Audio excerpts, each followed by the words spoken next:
Olá, bom dia. Começa aqui mais uma edição do Eldorado Expresso, trazendo para você os principais destaques das plataformas do Estadão nesta quinta-feira. Oi, Carol, bom dia. Oi, Heisen, bom dia para você, bom dia a todos. E seguimos acompanhando de perto os números da Covid. E começamos com o pior momento da pandemia, praticamente um ano depois daquele primeiro caso registrado em 26 de fevereiro do ano passado. O Brasil chegou à marca de 250 mil mortos, mais precisamente 250.079 pessoas perderam a vida, de acordo com o último balanço divulgado pelo consórcio de imprensa do qual o Estadão faz parte. Só nas últimas 24 horas foram 1.433 mortes.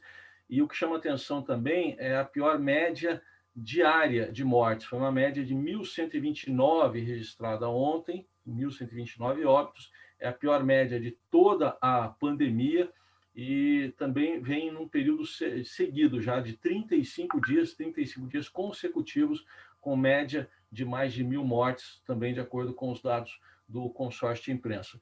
No meio disso tudo, governos estaduais estão apertando algumas regras, como, por exemplo, o governo de São Paulo. Ontem a gente antecipou aqui que poderia decretar toque de recolher. No fim, vai ser um toque de restrição, porque o transporte público vai funcionar e será a partir de amanhã, das 11 da noite às 5 da manhã. Enquanto isso, o Senado aprova um projeto de lei permitindo que o governo assuma os riscos decorrentes da aplicação de vacinas. O principal entrave, a compra dos imunizantes da Janssen ou da Pfizer, por exemplo, que já tem, inclusive, registro definitivo da Anvisa por aqui. O texto prevê ainda que a iniciativa privada compre vacinas, mas com algumas condições. O projeto deve ser votado ainda nesta semana na Câmara, só que o presidente Bolsonaro, crítico dos termos exigidos pela Pfizer, acenou com a possibilidade de vetar o projeto aprovado pelo Senado. Enquanto isso, o Ministério da Saúde faz uma confusão na entrega das vacinas já prontas. A pasta admitiu que errou e trocou a quantidade de doses. O Amapá deveria receber 2.000 vacinas da AstraZeneca, recebeu 78 mil, carregamento que deveria ter ido para o Amazonas. E no meio de tantas preocupações por causa da pandemia e dos efeitos econômicos que ela causa, tem gente esperando ainda a volta do auxílio emergencial, a Câmara dos Deputados toca com muita prioridade e rapidez uma proposta de emenda à Constituição para limitar o poder de juízes de decretarem prisão em flagrante de parlamentares e também de dizer para onde eles vão, para que lugar eles vão quando são presos. Tudo isso depois da prisão, que foi referendada até pela Câmara, do deputado bolsonarista Daniel Silveira, do PSL. Ontem, os deputados aprovaram de maneira relâmpago a admissibilidade, ainda não é votação final, mas a admissibilidade dessa proposta de emenda à Constituição, que deve voltar a ser discutida hoje. Ontem foram 304 votos a favor dessa medida e a gente continua acompanhando toda a repercussão que tem sido muito negativa entre os ministros do Supremo Tribunal Federal.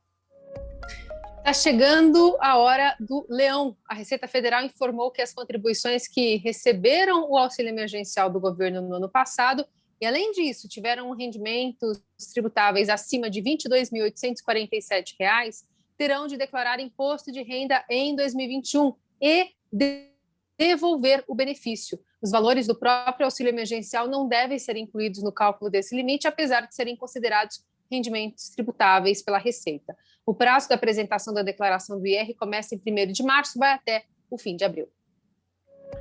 E destaque total também para a decisão do Brasileirão da pandemia. Hoje, ali por volta de 11h30 da noite, saberemos quem será o campeão brasileiro. Pode ser um time vermelho e preto, no caso o Flamengo, no Morumbi, ao enfrentar o São Paulo, ou pode ser um time vermelho e branco, no caso o Internacional, no Beira-Rio, ao enfrentar o Corinthians. A CBF mandou taças e medalhas para os dois estádios, né? Vamos ver na hora quem que vai erguer a taça. O Flamengo, neste momento, é o líder, se vencer, é o campeão. O Internacional está 2 pontos atrás, precisa vencer o Corinthians e torcer para que o Flamengo não vença o São Paulo. Se empatar, já está bom para o Inter. A gente acompanha toda a rodada com detalhes das 10 partidas que serão disputadas às 9h30 da noite. Falemos também sobre o turismo de luxo em alta no país, mas há um raciocínio para explicar isso. Tem o fechamento das fronteiras na pandemia e tem um público que viajaria para o exterior e agora está gastando, né, o que programou aí nas férias dentro do país, buscando justamente esses destinos de luxo. Alguns atrativos são hotéis com poucas suítes, pratos assinados por chefes famosos, passeios aí, deslocamentos privativos. Tem tudo isso no Viagem do Estadão de hoje, já publicado também no portal. Estes e outros assuntos você acompanha nesta quinta nas plataformas do Estadão. Para você, um ótimo dia e até amanhã. Até sexta.